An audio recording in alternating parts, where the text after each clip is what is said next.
The town square was alive with laughter, fiddlers playing fast tunes, and the smell of roasted corn drifting through the air. Lanterns swayed on wooden posters as children darted between booths, their hands sticky with candied apples. Ellie, a clumsy ranch hand with boots too big for his feet, stumbled through the crowd, clutching a jug of cider that nearly slipped from his grasp. Up ahead, the mayor was calling out names for the yearly wedding game, a silly tradition where couples were paired in jest. Folks cheered and hollered as ribbons were tied, sealing fake vows for the night. Ellie, distracted and red-faced from the cider, didn't hear his name until it was shouted a second time. He staggered forward, thinking it was just harmless as fun. But when the crowd hushed, he looked up, and his stomach dropped. Standing before him was a woman taller than the church steeple seeing it, her shadow swallowing the lantern light. She wore a simple stitched dress, yet on her frame it seemed like a banner caught in the wind. Her eyes, bright and oddly gentle, studied him as SH bent low, her massive hand reaching out. The ribbon of vows was wrapped before Ellie called protest. The mayor's voice boomed, the crowd gasped, and in one breathless moment, Ellie was bound to the giant bride. His knees trembled, his cider jug slipped from his hand, and all around, whispers rippled like dry grasses in a storm. SH lifted his small hand into hers as if it were fragile glass, and the whole town stared, half in horror, half in awe. At first, Ellie could hardly look at her without feeling the weight of the town's whispers.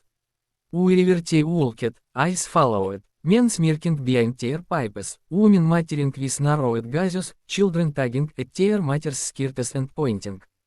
They called her names that cut sharper than knives: mountain, beast, freak. Ellie shrank further into his hut, wishing the ground would swallow him whole. But Branna, the giant bride, never answered cruelty with anger. Instead, as she rose early with the sun, her innermost from moving silently through the town. When a wagon tipped into a ditch and 10 men strained to pull it free, SH knelt, lifted it with one hand, and set it gently back on the road. When a storm ripped through the valley, toppling fences and scattering shingles, SH carried timbers like kindling and rebuilt homes until her dress was streaked with mud.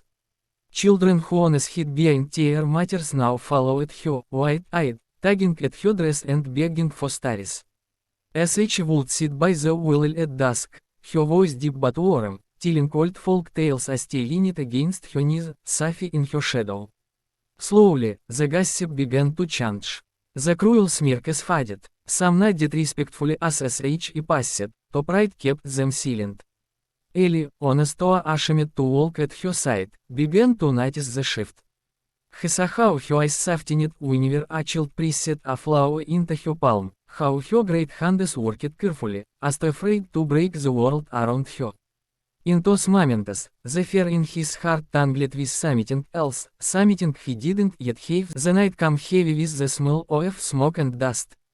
The town slept in uneasy silence until the thunder of hooves shattered the dark. Bandits stormed the main street, guns blazing, lanterns crashing to the ground. Screams rang out as families scrambled for cover, doors slammed shut, and the air filled with the crack of rifles and the chaos of panic. Ellie, heart pounding, pulled at his wife's arm, begging her to hide with him, but Branna did not move. As she rose to her full height, a towering figure in the flicker of firelight, her shadow swallowing the terrified townsfolk huddled behind her. The bandits, wild-eyed and lying, jeered when they saw her. Some called her a monster, others raised their weapons, thinking they could strike fair where others sanely awe. But Branna's gas burned steady, and when the first bullet flew, SH lifted a wagon plank and caught it with a crack of splintered wood. With a roar that shook the street, SH lunged forward. Her massive hands disarmed one bandit as though he were a child clutching a toy. Another SH sent sprawling into the dirt with a single sweep of her arm. Gunfire sputtered, horses screamed, and dust rose in a choking cloud, but through it all, Branna stood like a living fortress. The townsfolk clung to her shadow, shielded by her from as SH fought, Every movement fears yet controlled, protecting rather than destroying. At last, the bandits broke. Their courage drained, they fled into the night, leaving weapons scattered in the street. Smoke curled into the starry sky, and silence slowly fell.